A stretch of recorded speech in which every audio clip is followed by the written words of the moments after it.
Welcome, welcome, welcome to Banter with Ant. And no, that's wrong. See, that's where my brain is, Debbie, today. My brain has disappeared.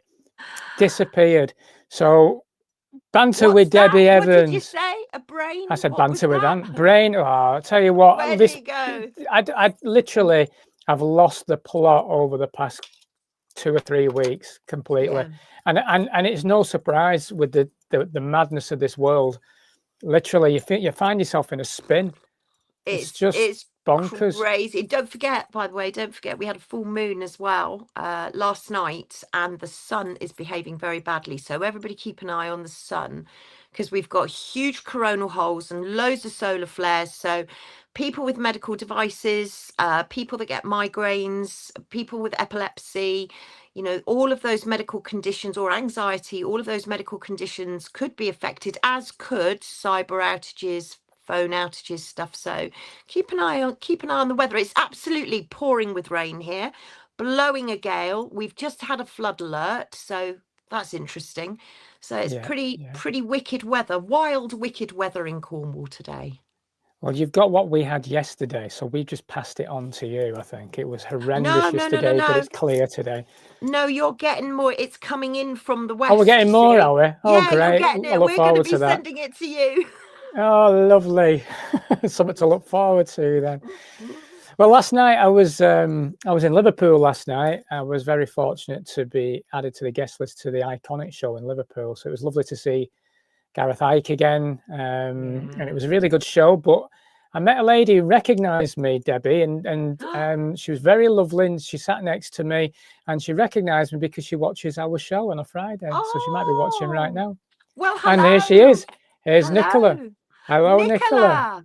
So there you are. And so she watches us. She's a very lovely lady, wide awake to the world, to the madness. And we need more Nicolas. We definitely need more Nicolas. And it was a good show last night. It was enjoyable. It was nice to relax. And David Icke will talk forever, as you know. So it was good just to sit back and listen for a change. So I just wanted to start on something though, Debbie. You know that I'm doing the protest next Saturday, the 13th in London for digital ID.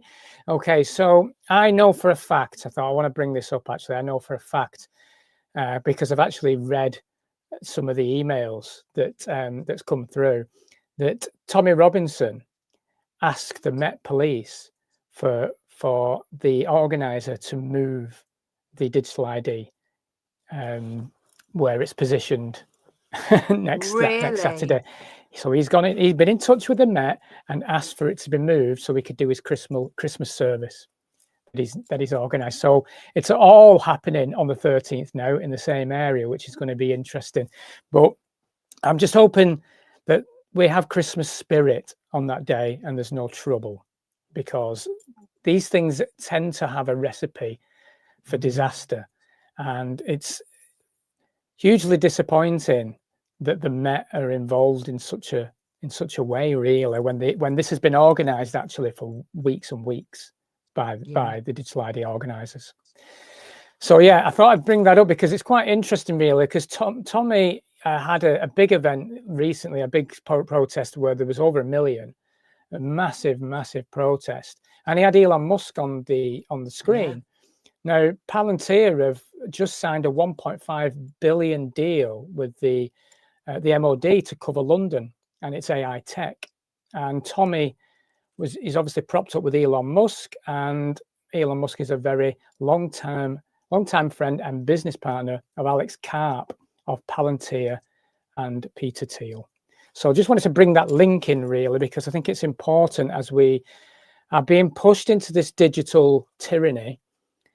We need to be sure of who and where we're being taken by people, because there are many Pied Pipers, as we know, not just in the mainstream, they're everywhere, and we've got to have our wits about us, really. So it's going to be interesting. But I thought that was a very interesting move from a very large name.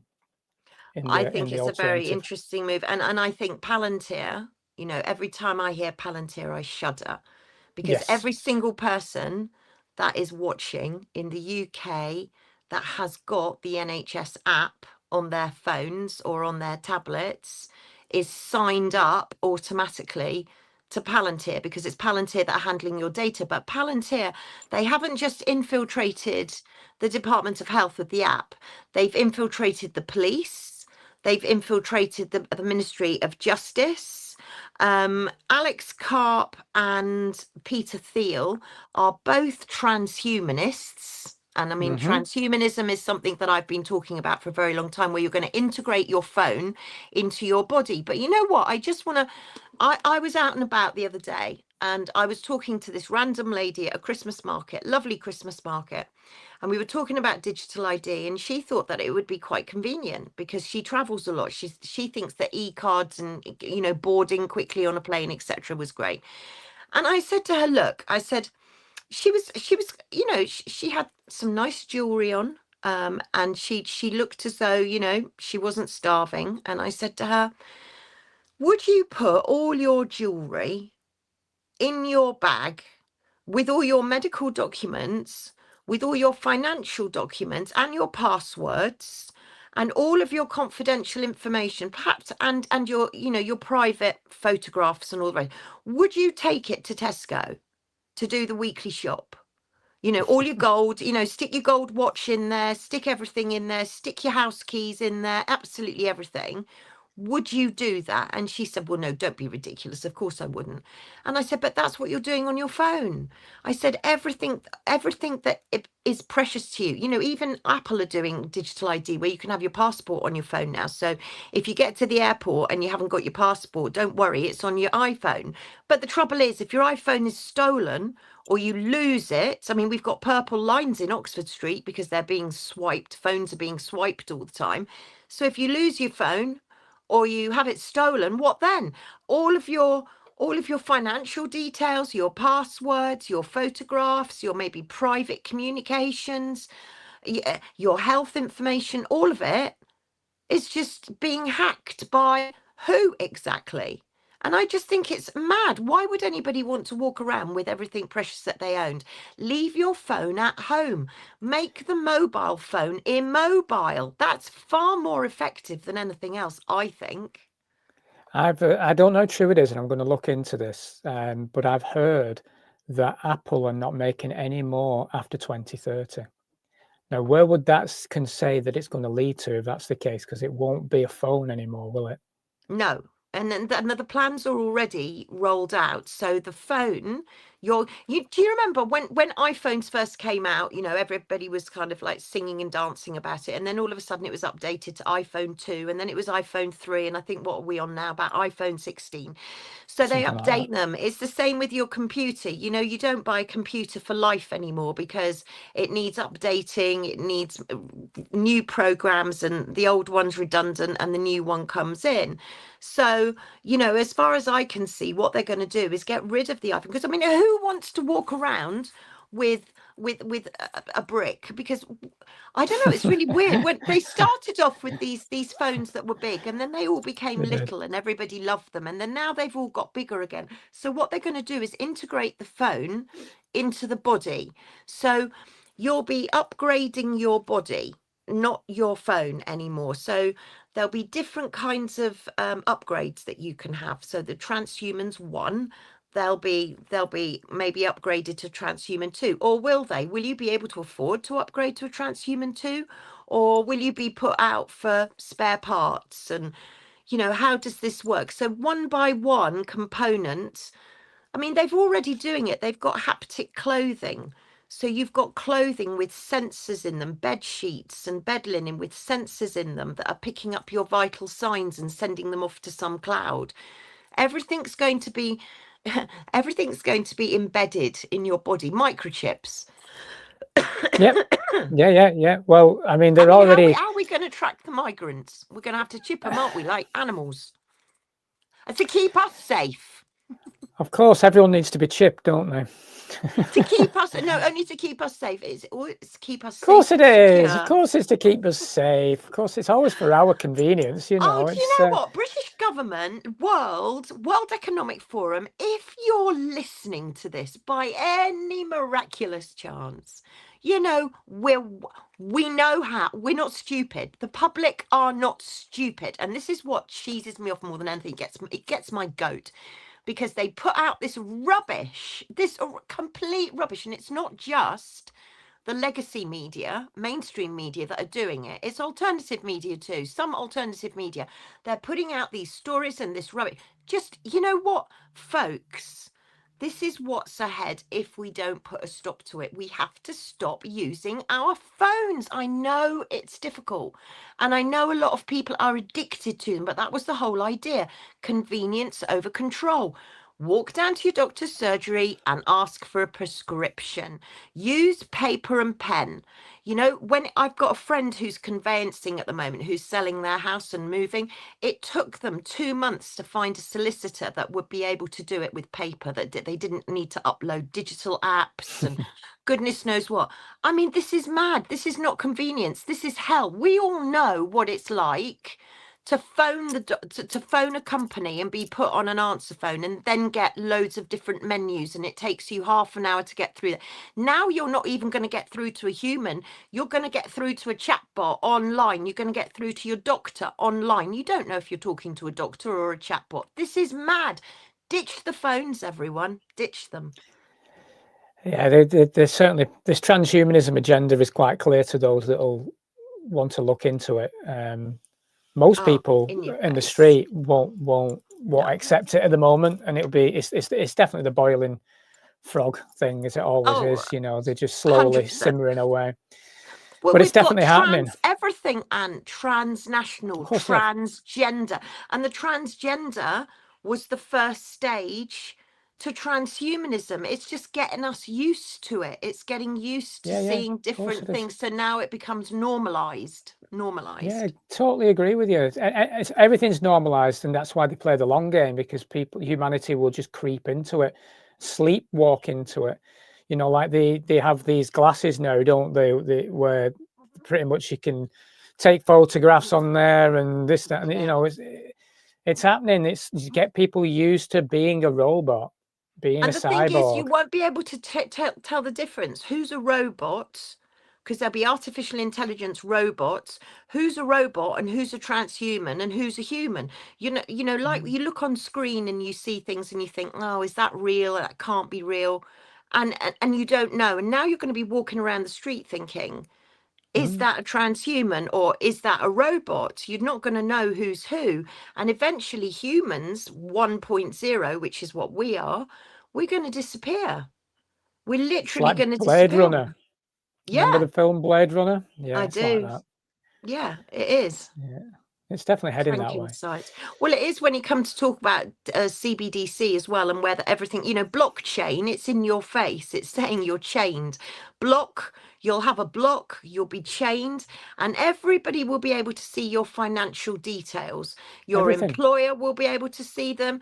The person next door, you know, like you can check the MOT, and then if a car's taxed, you'll be able to check someone's block. You'll know if they've paid their parking fines, what their social credits are, where they've worked, any misdemeanors that they've done. You know, this is just a hiding to nothing. It's in your face. Block. Chain. Everyone's chained. It's slaves. Every single point of an individual's life will be tracked and traced. Every single point. Yeah. So we had our car MOT'd recently, Debbie, and we were speaking to the garage owner. He's having to fork out an awful lot of money right now to revamp his garage, because everything has to be digital. So every MOT will automatically, all the information will at a click will go straight to the central database of those vehicles. Everything is going centralized. Everything. And therein lies the problem. Unless it's a system that we need to be centralized, that isn't centralized, like, for example, the coronial system. So coroners in this country, they're not centralized. So if you've got a lot of unexpected or sudden deaths in Cornwall, for example, and then there's a load of sudden unexpected deaths in maybe Manchester, then you're not getting that centralized information where one coroner is able to say, well, that's weird. Cornwall seem to be seeing a spike in that as well. Let's investigate. Everybody works independently. So some of the systems that we need to be centralized for data where we're actually seeing where harm is being done to people, we're not being allowed to see that data. And other stuff we've got to swipe out. I mean, have you seen now the it's like you go into an airport terminal in some Tesco's. Oh, The yeah. security, Yeah. these where you've got to weigh your Oh, trolley, weigh your basket. Debbie, we were in Primark the other day because Lou needed some vest tops that she's always worn. There's a particular vest top that she likes to wear. So we were in Primark and we'll never go there again. Right? We went in, everything is self-service, right? There's not a till open. So you go in and you basically you pay. So everything goes on a basket and you pay, and then all of a sudden this thing flagged up and said it needs a check, just to check that you've got all your items, you know, that you're not robbing anything. So then some person comes over and you're waiting ages for that, and then you know what happens? You get your receipt with a QR code on it or a barcode code. You're gated in. You're not allowed out until you scan the barcode, and that's in Preston. So that's going to be happening everywhere. Well, you know we won't go there again. Well, I'm going to bring it back to Cornwall. As you said last week, Cornwall were the first place to say no to digital ID. They've said absolutely no, they're not going to do it. Now, I don't know whether that's going to be altered in the future and the government are going to say, hey, you know what, Cornwall, we'll give you X amount of millions to enable, because obviously you can't afford to, so we'll help you because your population is older and maybe they're not as digitally as aware as ever. So whether that will change, I don't know.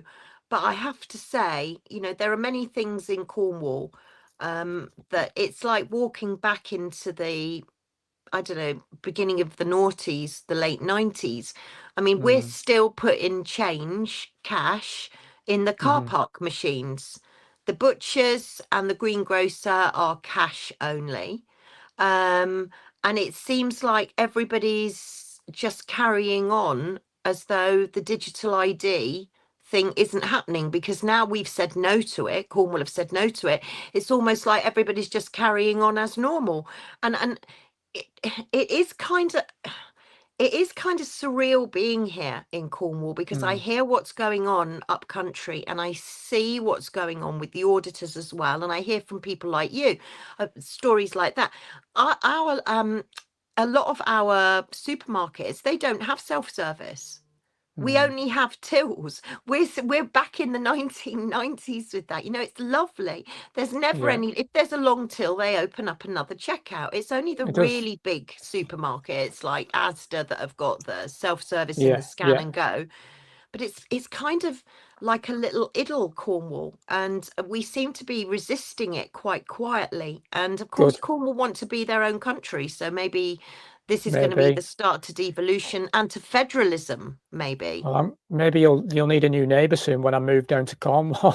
Oh, get out of this place. Get everybody down to Cornwall. Well, I mean, you know what? There seriously, I'm looking up country and I'm thinking, oh my gosh. I'm looking at the cities and I'm looking at some of the towns and I'm looking at people that are literally struggling to put food on the table and are struggling to find somewhere to live as well, because forced evictions are happening all the time. So the renters, I mean, maybe we'll talk about the renters and houses later, but you know, that's a big concern. So people are having a really, really tough time out there at the moment. And we're only 2 weeks from Christmas? I mean, 2.5 weeks. I'll be open with you, Debbie. We're in the same boat. You know, it's a real struggle. This year seems to be more of a struggle than we've had for, I guess, you know, and we've always had a bit of a difficulty, you know, to be honest with you. But this Christmas, I said to my mum, it's a really struggling this Christmas. You know, but you know, we keep smiling and keep going, because smiling is good for you. But it is tough for people, especially those that have got young children.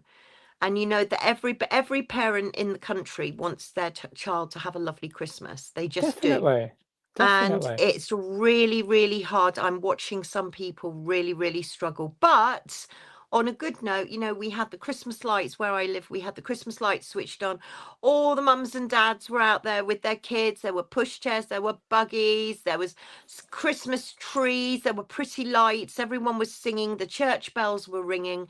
And just for an hour, just for 1 hour, I felt as though the world was just normal, just for Good. 1 hour. And it was just lovely, because you would never have known that all of this had happened 5 years ago, because people were still out and about, still singing Christmas carols, you know, waving, hugging, smiling, sharing mulled wine. I mean, it was just, honestly, life is still out there, that can, things that make you happy. Just do things that make you happy, because smiling is so good for you. It's good for the soul, it's good for everybody around you. You use less muscles smiling than you do frowning, and it's just passing on a little kindness to someone, just a little smile as you walk past. You'll get a smile back and it'll make you feel a lot better. So I always say to people, try and smile. Just try.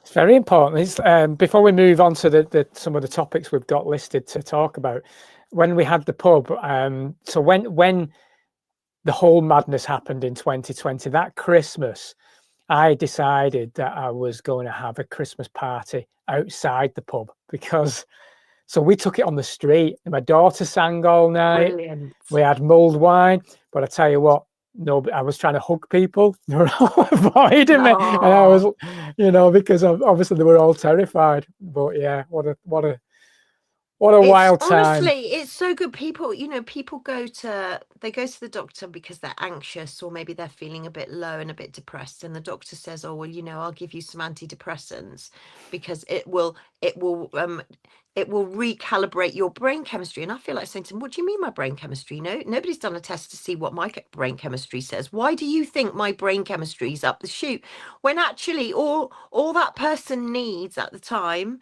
is a smile, maybe a hand hold. You know, don't hold the iPad, hold the hand. And the reassurance. And humans need humans. And one thing in that whole blooming agenda, you know, whatever anybody wants to say about digital ID and climate change and COVID and lockups and all the rest of it, at the end of the day, we need common sense, and we need to be able to smile and to have happy times, because they don't want us to be happy. They do not want us to be well. They don't want us to be happy. So now we have to take charge of our own lives, and we have to actually be those people that are coming to save ourselves. Nobody's coming to save us. You know, start to upskill yourself. I mean, I'm not a good gardener. I haven't got green fingers, but I am trying now to grow food. Yes, Sarah, let's set up yes, go living in Cornwall, let's do it. The only problem is with Cornwall, of course, is it is a duchy, so technically Prince William owns most of it, but that is a bit of a problem. But you know, I just think everybody needs to be upbeat and upskill themselves. People they get into a rut, and you know, I'm a nurse, I've never been a gardener, but I've got to learn to do that. You've got to learn to upskill and to learn to look after yourself, and to be able to share those skills with people around you. And if you don't do it now, you never will. We've got to help ourselves, and smiling is part of it. They don't want us to be happy. They don't want us to have a good time. They don't want us to do anything that we want to do, like travel and share laughs and debate and talk openly, freely, without the worry that somebody's going to knock on the door and lock you up. You know, we want those times again. So we need to ensure that we make those times happen, because no one else is going to. No, I've been saying the biggest act of rebellion anyone can have now is to be happy and live as long as healthily as possible. That's the biggest act of rebellion you can give now, which is crazy, because that should just be a given. No, it really is. It's like a silver bullet to a vampire. Honestly, well done, Sarah. Bring it out. No, it is. It's just like, smile, be happy, share some time. But also, I would say to anybody that's watching, you know, we're coming up for Christmas, and a lot of people take their eyes off the ball at Christmas, quite obviously, because they've got kids, they've got family around, and it can be quite a stressful time, Christmas. It can be quite a stressful time. And I think it's still really important to keep your eyes on the ball. You know, even though Christmas is coming up and you're probably going to switch off social media for a few days, you maybe switch off your TV if you've got one for a few days. Just keep an eye on the signs. Just we're in biblical times, and we need to keep an eye on what's going on around us. We need to keep vigilant all the time. You know, I think in the Bible it says, you know, while everybody's partying, everybody's having a good time, that's when the enemy strikes, when they think you're relaxing and you're distracted and, you know, you're not keeping your eyes on the ball. So just keep your eyes on the ball, I think, and keep listening to us, because we'll tell you it as it is. We'll tell you it as it is, because, you know, as you said before, you know, you've got to be discerning about who you trust, who do you listen to, who's telling you the truth, who's funding who. You have to be really, really careful about who you listen to. And now we're living in 2025, at the end of 2025, and since COVID, the boom for alternative media, the boom for podcasts, and everybody's sprung up. So many amazing people have sprung up all over the place. There's a huge amount. Hi, Robin Collins. Oh, bam. I love the explosion. And all I'll say to Rob is prune. He'll know what I mean. But seriously, I just think, you know, we just need to keep ourselves upbeat. We need to stick together. Those of us that can trust each other, we need to stick together. And yeah, you know, your phone is harming your mental health and and this is the problem. This is the problem, girl from Mars. And I get it, because the phone, I think it was a study I saw that Americans, I think they look at their phone once every 30 seconds. You know, it's literally, they keep looking at their phones. And I've seen so many youngsters walking around bumping into lampposts because they're on their phones. And it is an addiction. And you're absolutely right, girl from Mars. You know, this is harming a lot of people's mental health.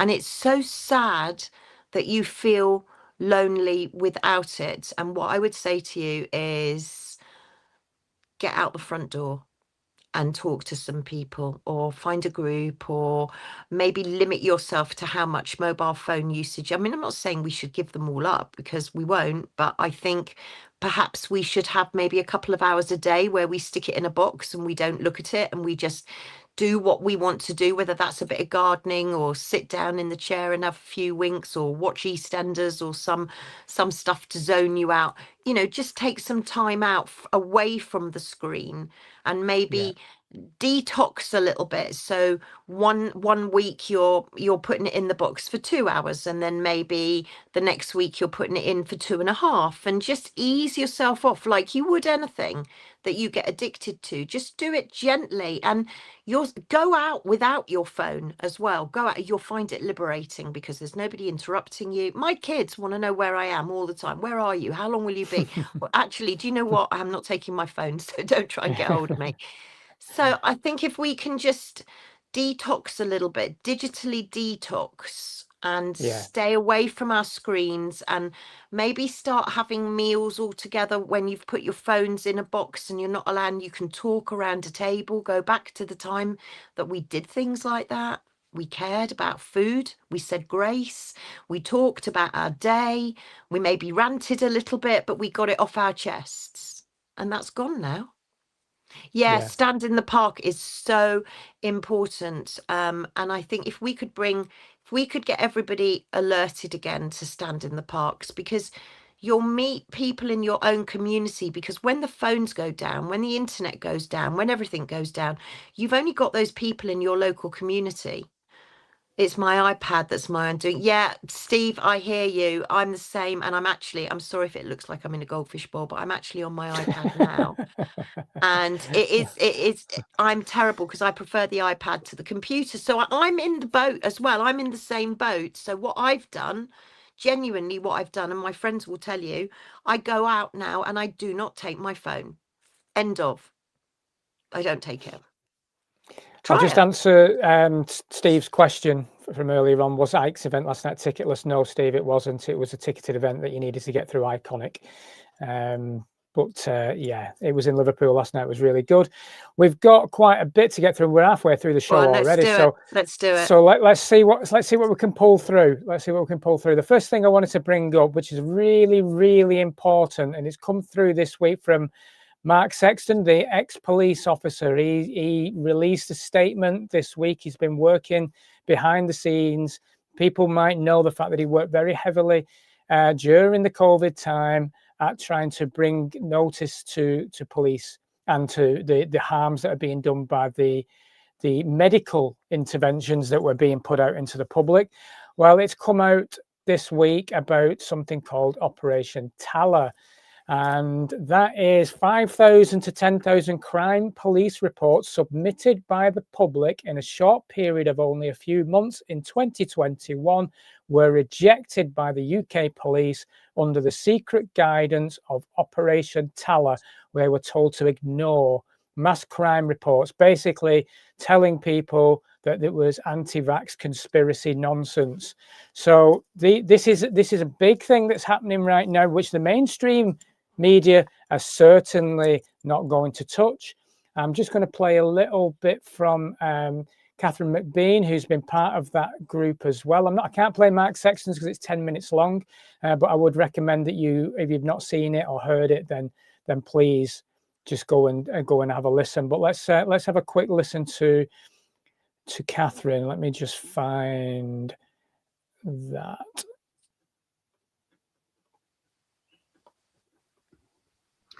Morning, guys. I just want to explain why I'm so furious about this Operation Tala situation. For those that are just kind of grasping it at the moment, the directive went out from the NPCC, the top police guys, to all of the police across the UK, basically stating that they were not to accept any evidence or reports of crimes with reference to COVID from the public. They took away our right to report crimes and to give evidence. Do you understand the implications of this? If they had not have done that, if they had accepted the evidence we were showing them, the crimes being reported, we could have saved so many of these people from having that jab. We could have saved so many people from having it. All these people now that are suffering and have got debilitating illnesses as a result of the jab. They stopped us from being able to give evidence related to that. They still are, even though they say the directive is no longer in place. Nonsense. It's still in place. People are still suffering. They could have stopped this, guys. That's our police, our judiciary, and our government. Do you understand the implications of this and why this is so important and why the evidence we're showing now is so incredibly important to get out there? Because we can't trust the police, we cannot trust the judiciary, we cannot trust the government. We need to expose these bastards for what they've done and what they continue to do. They have taken away, the Constitution is destroyed. If you understand the implications of this, they have destroyed the Constitution. Let alone the fact Lammy's trying to come in now and take away the right to the jury trials. But this eviscerates everything. Operation Tala eviscerates everything. They absolutely knew what was going to happen. And as a result, we're watching genocide take place. That's how big this is. We need to get that information out there.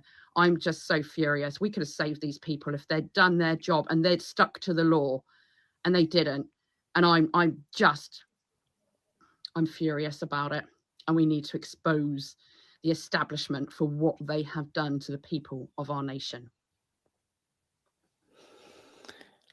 Well, I mean, a lot of us knew this was happening, and we couldn't say anything at the time. We couldn't. You were beaten down. You had 77th Brigade all over you. You had, everything was against you.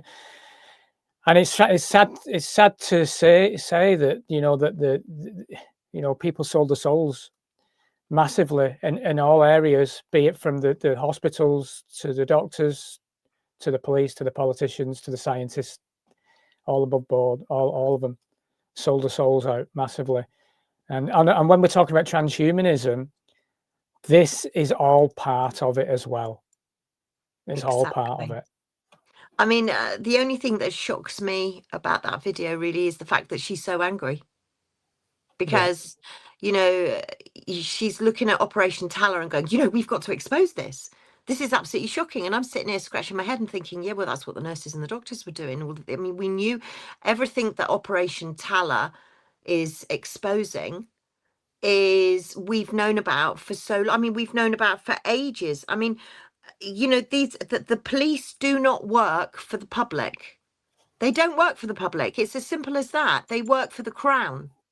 So when you say, oh, the police, you know, we're paying the police, it's our taxes that are paying the police. No, they're not. It's our taxes that are paying, but they're working for the king. They're working to protect the Crown. And Operation Tala is just a duplicate, really, of what went on in the NHS when you had doctors and nurses doing exactly the same thing, selling their souls. They knew.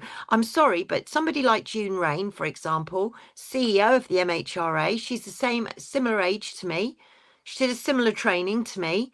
She got the similar information that I got. So where did it all go wrong? No, they've literally sold their souls. It was never about saving anybody. We all got shut down and censored. The amount of people with vaccine injuries and those that I've spoken to that have suffered bereavements too, it's broken my heart, Ant, because we tried so hard to get the message out. We were called refuseniks. We were called every single name under the sun. We were censored by pretty much everyone. Like you say, we had Brigade 77 all over us.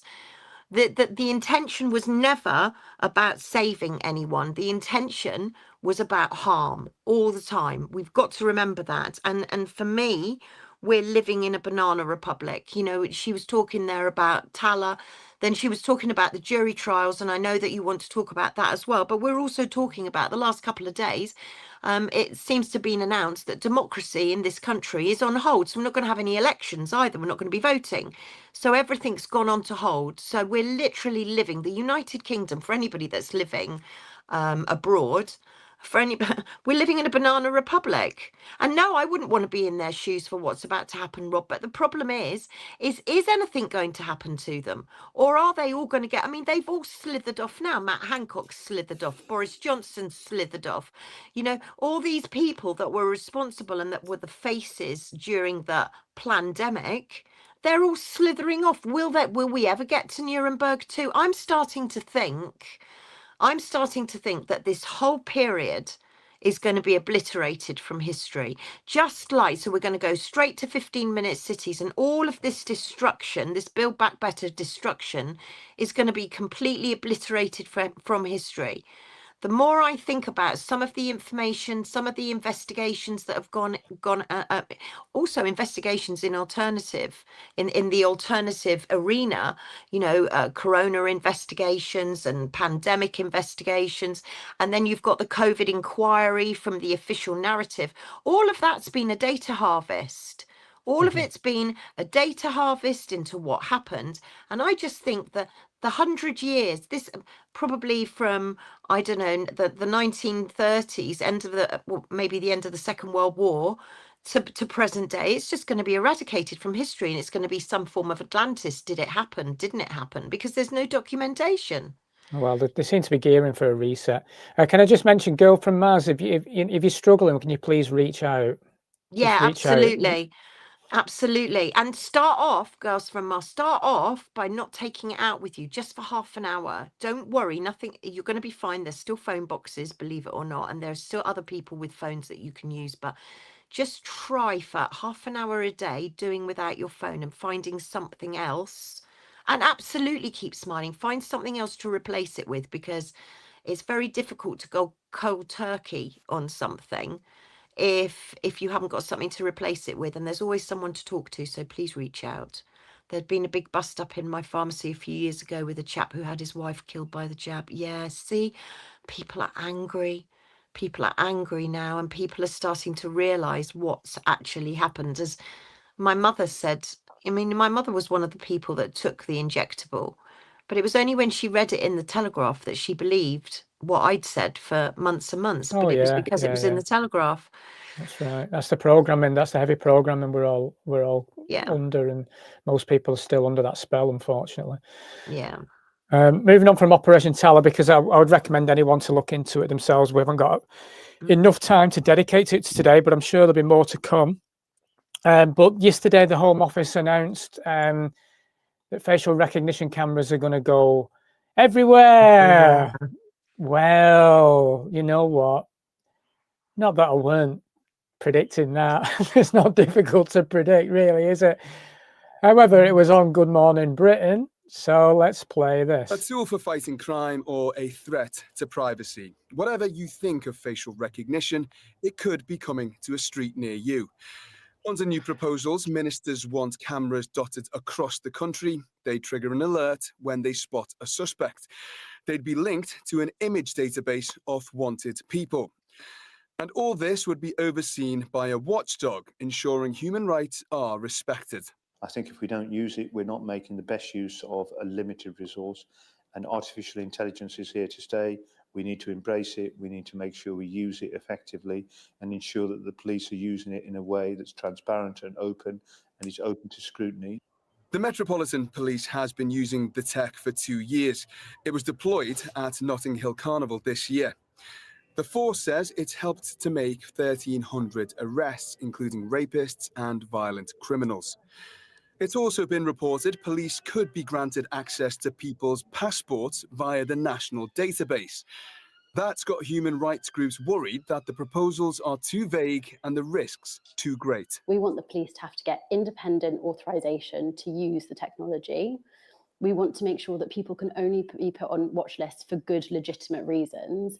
And we also think it's important that the public know when the technology is being used on their streets so that they can make informed decisions. The government has now launched a 10-week consultation. They want to ask the public what the safeguards should be and just how safe they'd really feel. Jay Akbar, Good Morning.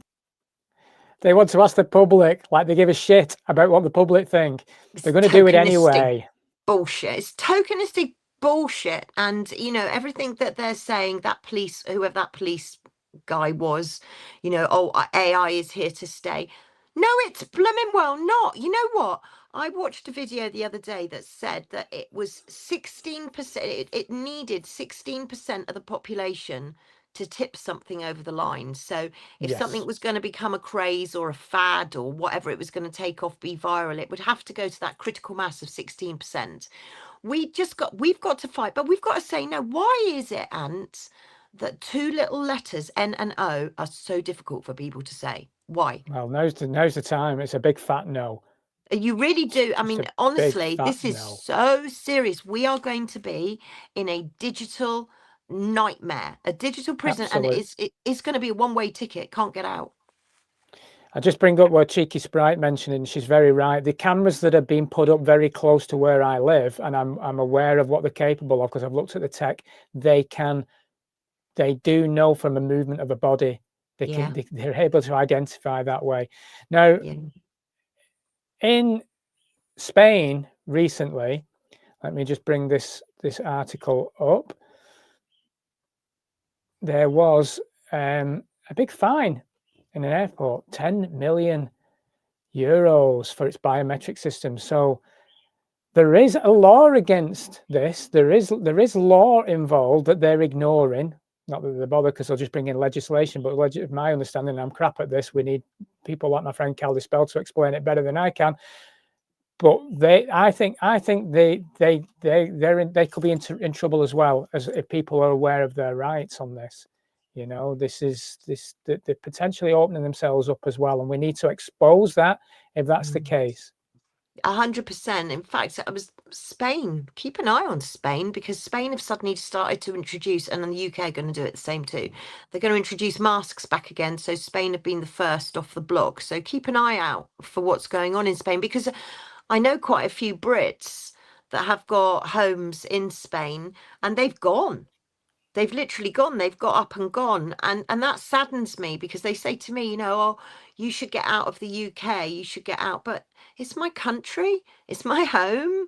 I was born here and I'm going to die here. And I, you know, a friend of mine, very dear friend of mine's gone to Spain. And we actually had words. I mean, friendly words about it. But I said, well, no, I think, you know, you've just walked out on us. You know, you should be here. You should be in the country fighting with us.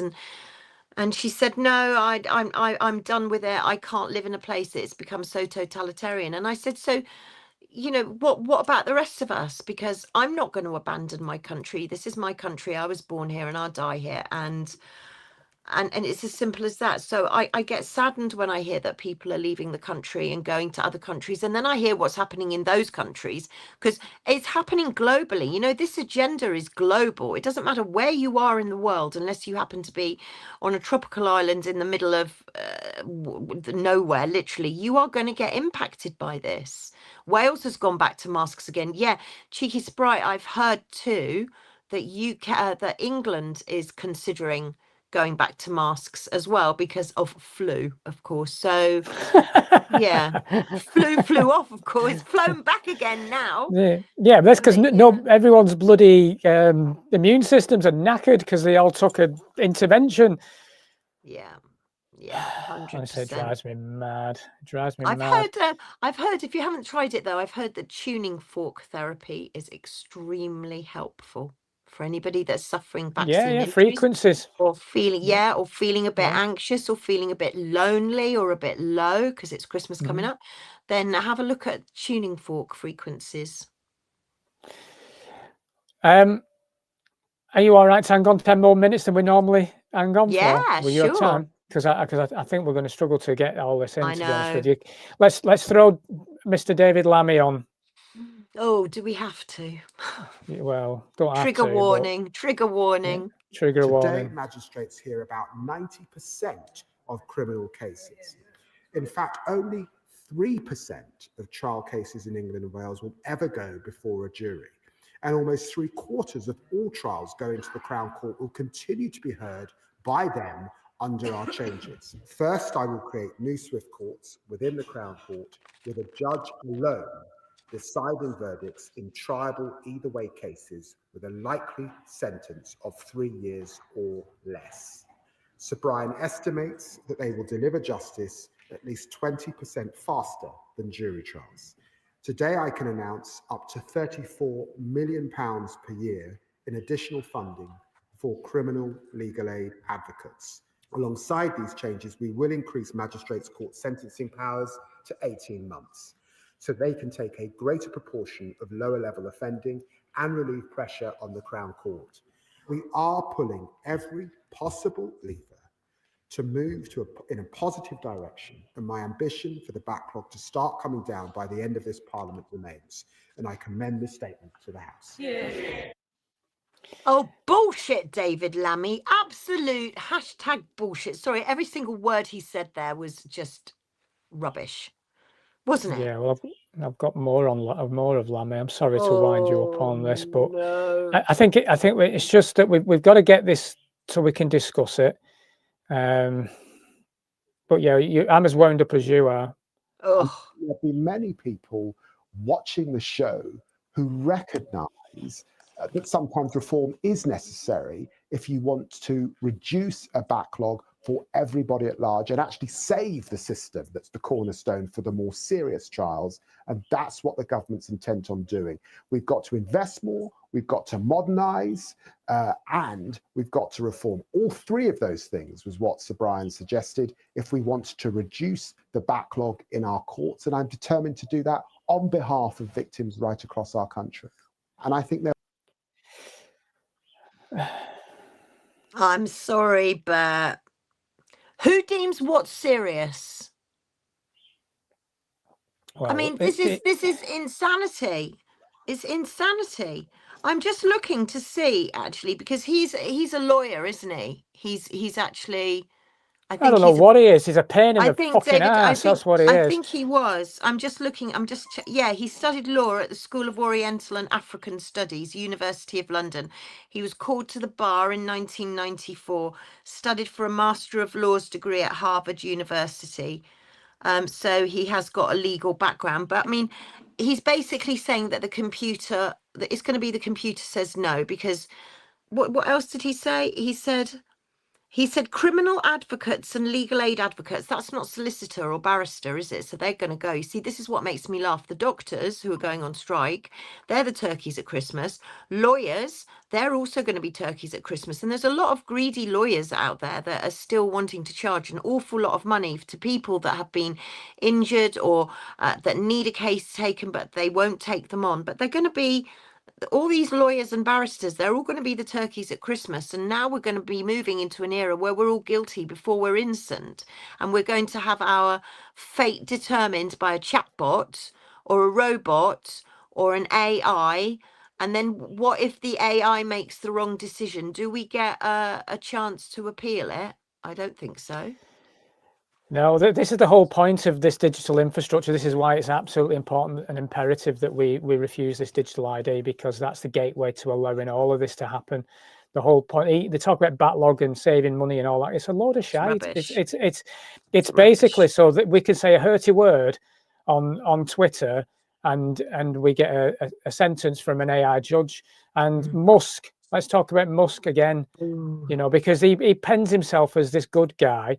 But he is clearly pushing the whole thing. So Baron Trump tweeted this the other day. Elon Musk is basically trying to flip the whole court system upside down. He's talking about an AI judge that can look at a case and spit out a decision in seconds. No lawyers dragging things out for months. No endless filings.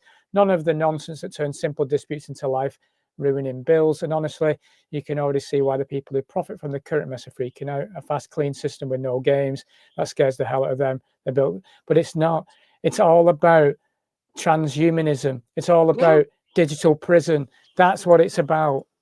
That's what it is. I don't think people know enough about transhumanism. Maybe we should do a special on transhumanism, because I think people, they look at me like I'm completely mad, but that is the ultimate game. You know, that is the end game, is transhumanism.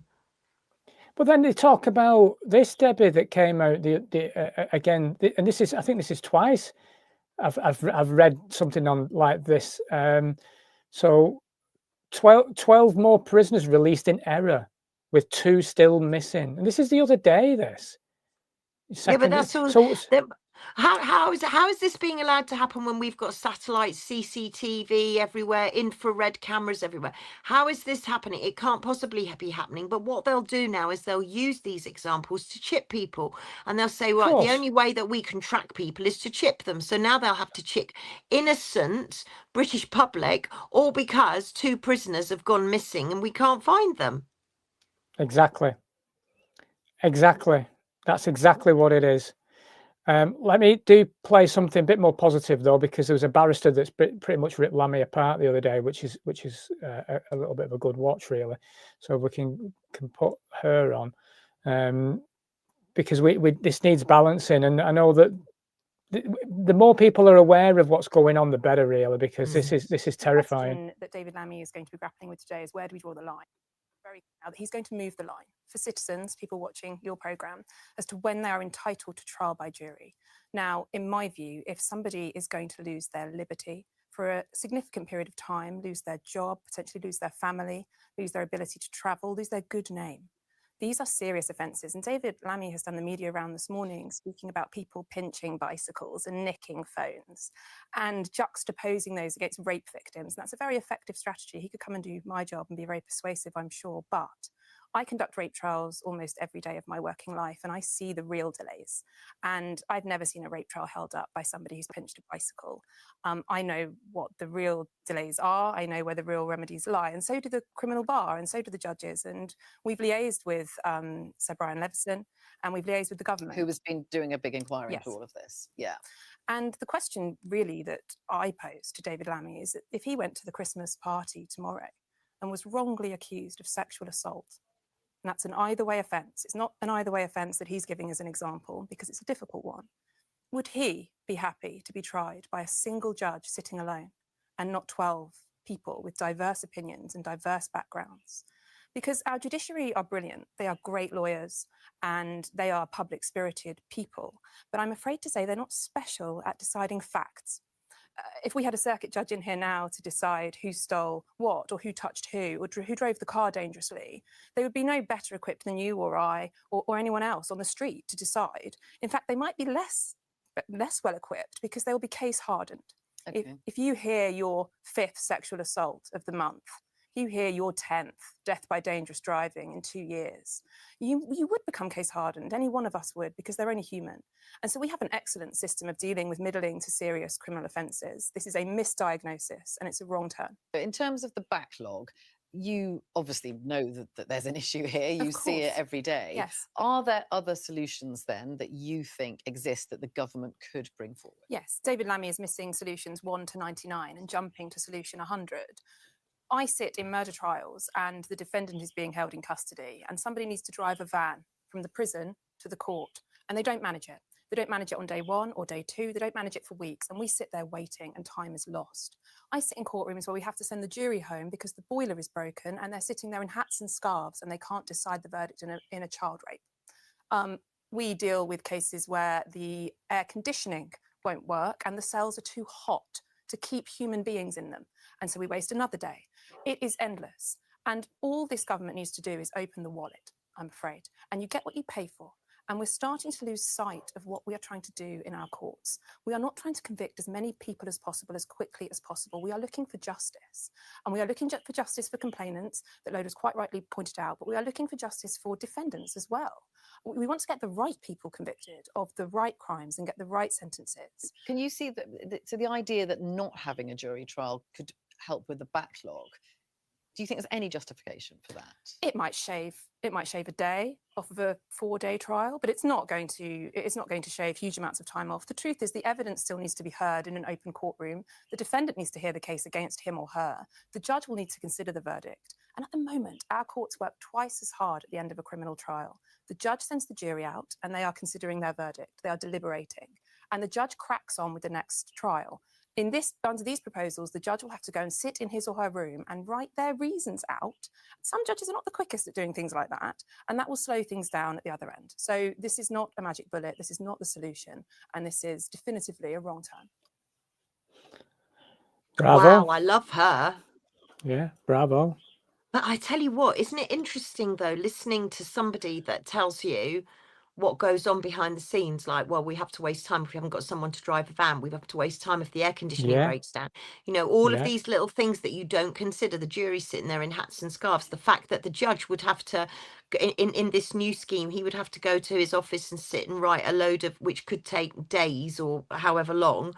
But at the moment, he can crack on with another case while the jury are considering the verdict. You don't hear this behind the scenes of what goes on with a jury trial, and I think it's really interesting, and I think maybe you should interview her, and because to hear what goes on behind the scenes and the delays and the stuff that happens is fascinating, and it makes it even more important that we keep a jury, because we can't possibly put a decision on one judge. And what happens when the judge is off sick? Is there going to be a remote judge, an AI judge, an AI It's all bot? going, that's what it's about. That's exactly where it wants to be. That's what they want. AI judges, AI doctors, AI judges, AI teachers, AI everything. AI everything. AI God, that's what it'll be next. We're going to be AI. You see, people don't understand that digital ID means digitization of humans. This is transhumanism again. It all comes back down to transhumanism. It does. All of it does. It's a digital prison that they're trying. But what is wrong with these people? Why are they so disassociated with being human? What is wrong with them? They can't see. I think there's so many. This whole transhumanist agenda, if you look at the transhumanist agenda, you'd be surprised how many of our celebrities and well-known faces and names are involved in this transhumanist movement. Oh, you know, it's money though, Debbie. It's huge money. You know, it might help if they stopped arresting stupid things, you know, arresting people for stupid things, like this guy who was arrested over right-wing music, that he's got vinyl that people condemn in some shape or form, so he gets arrested. I mean, what kind of nonsense is that? The world's gone mad. There was a man that was arrested. He was at a shooting range and he had a gun. I saw that. It was just insane. I know. It's literally insane. Bonkers, you know. And then the arresting. Let's bring this video up. It's ludicrous. It's ludicrous. So let me quickly get this on. An 85-year-old woman. Someone hold the head, please. Step back forward, please. Take the head,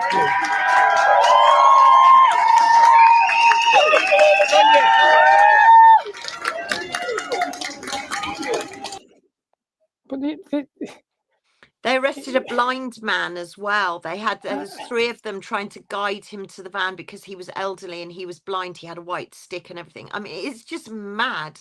It is mad. It's absolutely mad. So they're on about a backlog, but they're arresting folk for the most ridiculous of things, whilst they just literally turning the screw on every single individual. So AI will track, like you were saying, the blockchain. You'll know every single movement and everything you do. They'll be watching you. Yeah, and it will be conditional. You know, just because they're watching you doesn't mean to say they're not going to actually interfere in what you're doing whilst you're out, because they're watching you. So if you're going into a supermarket and maybe you haven't got enough social credit score or whatever, or maybe your BMI is a little bit high, you're not going to be allowed to buy that bar of chocolate. So it's nudging you and affecting your behavior and monitoring your behavior all the time. It's not just, as you said earlier, it's not just about your face. And apparently they can use this through walls, you know, AI and facial recognition. You've got stuff that can actually see through walls. Oh yeah, they've got the technology. They're way ahead that we even know, Debbie. Yeah. They're 20, 30 years ahead of what we already have an idea of what they could do. And they're already using this stuff. Well, AGI is what worries me. It's like when I can't phone you, I will have to contact your agent. You'll have an AGI agent. Yeah. So my agent will contact your agent to ask if it's okay. Shall we do a live stream at 1 o'clock on a Friday? The digital twins. Yeah. Yeah, it all goes back to the digital twins. And eventually, of course, we come back onto it again. It's transhumanism. It's exactly it. This is the exact thing.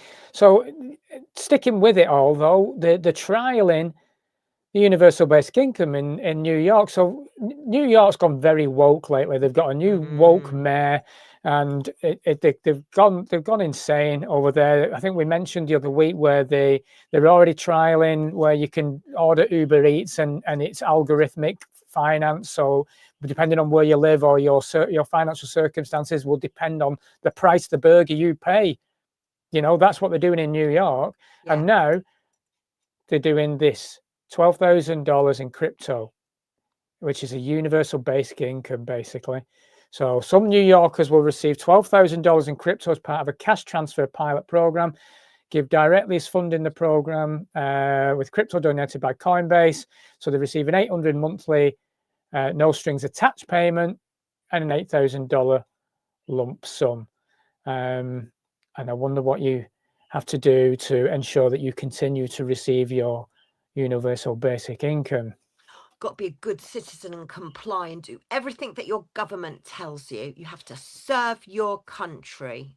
Yeah, control. Yeah, let's be micromanaged by the state every second of our day. That's something to look forward to, isn't it? You know, and when are we going to start saying no?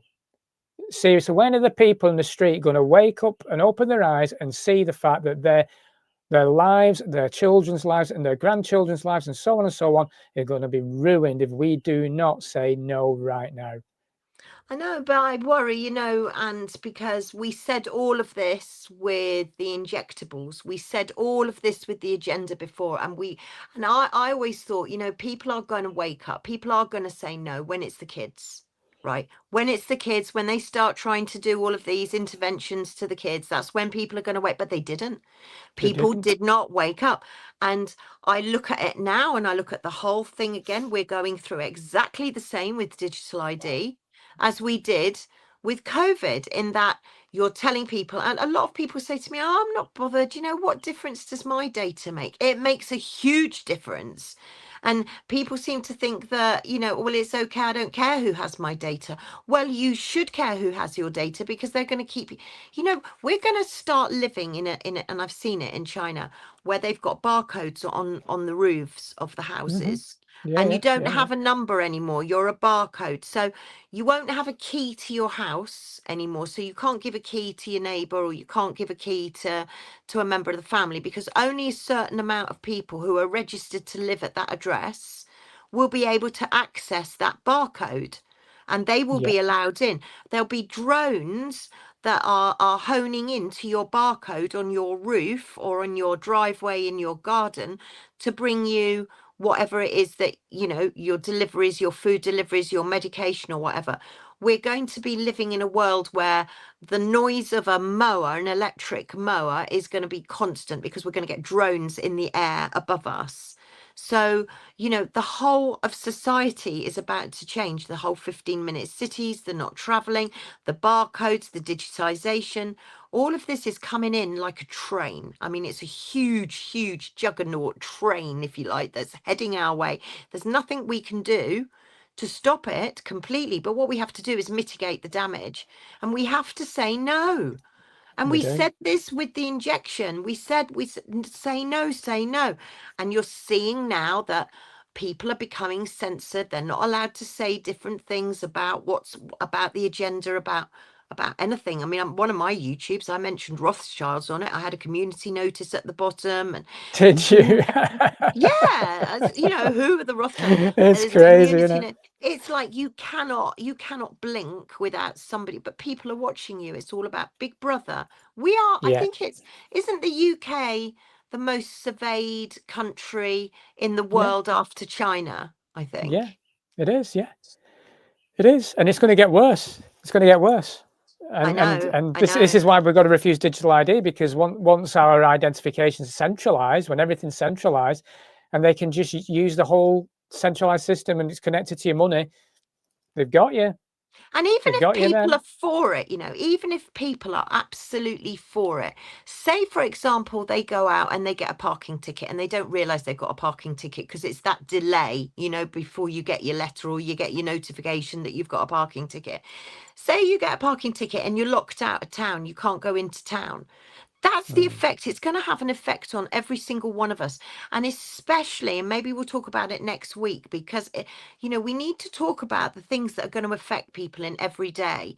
People that, you know, what do? You go to the supermarket, perhaps you go down to town to the shops, you go and pick the children up from school.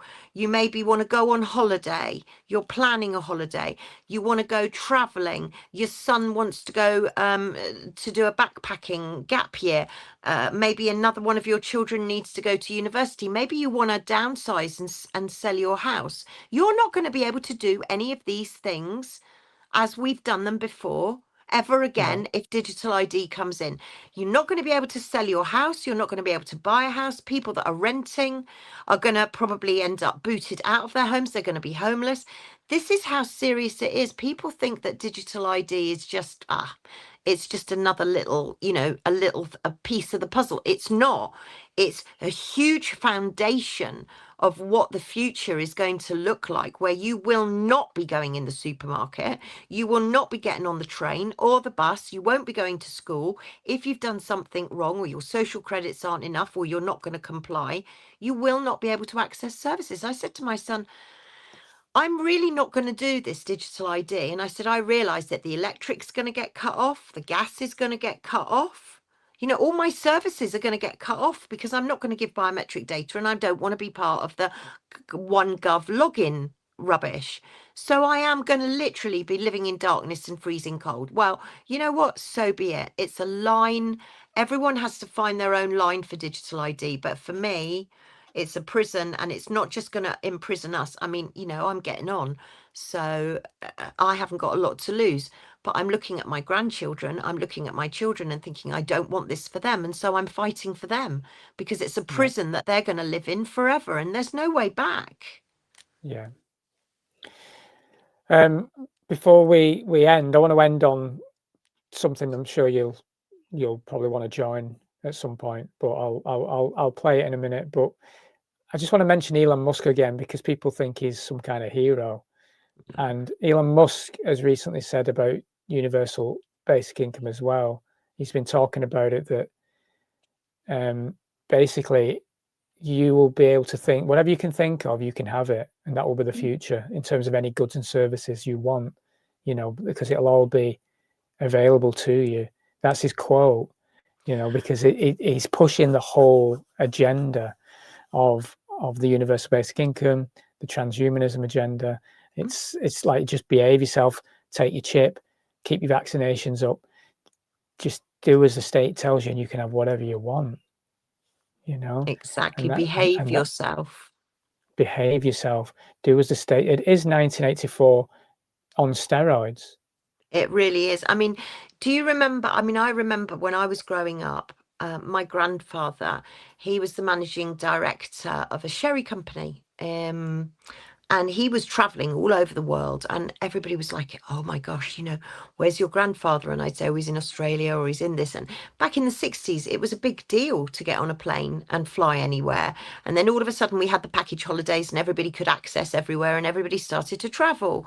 So now what we're going to get is nobody travels, only the rich. Did you know that whilst we won't be able to travel because we won't have enough credit, social credit scores and our digital ID and all the rest of it, did you know that they're building, or they're considering building, a $20 trillion underwater tunnel that will take you from New York to London in 1 hour?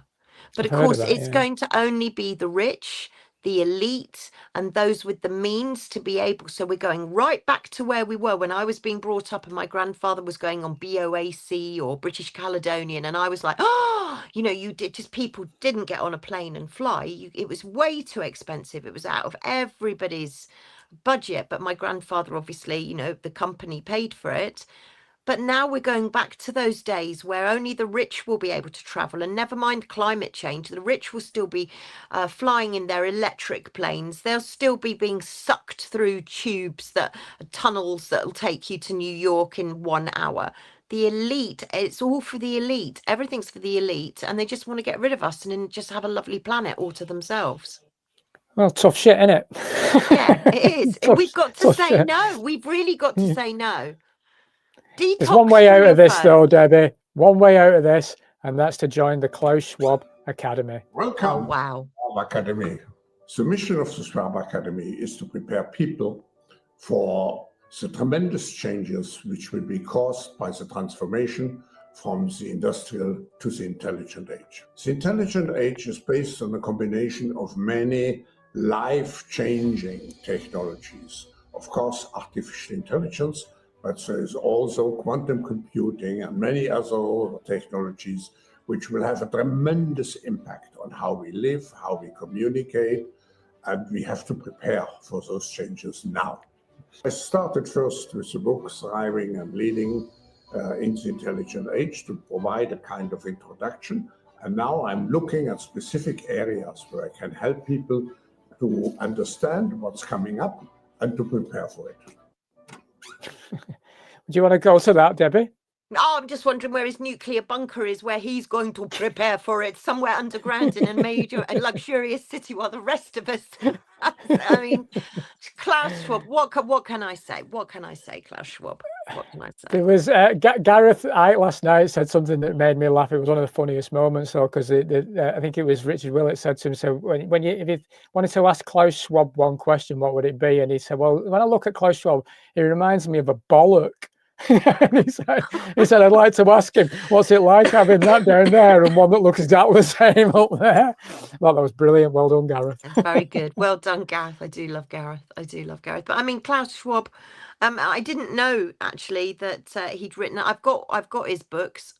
I only got them so that I wanted to see what he was saying and what he was highlighting, but I didn't know that there was another one. That was basically a very good book promo, wasn't it? The Age. Oh, yeah. What did he call it? The Intelligent Age. I'm going to have to look that up. You know, The intelligent age, yeah. In other words, AI. I'm going to look. We're all dumb, so we've got to just fall in line with that. And yeah, robots. Yeah. Crazy. Yeah. Debbie is definitely the best, without a doubt. Debbie is the best. Thank you, Blue Kachina. I tell you what, for people that are watching, this is a little exclusive for you now. For people that are watching and they've noticed that I've gone a little bit quiet, and I haven't been posting anything hardly on X, and normally I'm quite prolific on X, and I've gone quite quiet. I'm doing my little YouTubes every night with my 7 stories in 7 minutes, but I've gone a bit quiet because I got trapped down a rabbit hole. Only when I went down the rabbit hole, I discovered that it wasn't a rabbit hole at all. It was a warren. So for those of you that are wondering where I've been and what I've been doing and why has Debbie gone quiet, the reason Debbie's gone quiet is because Debbie's been absolutely up to here in digging and burying all sorts of things, unveiling things down my rabbit warren. So there will be more. There will be more coming very soon. Thank you, Cheeky Sprite, for following me.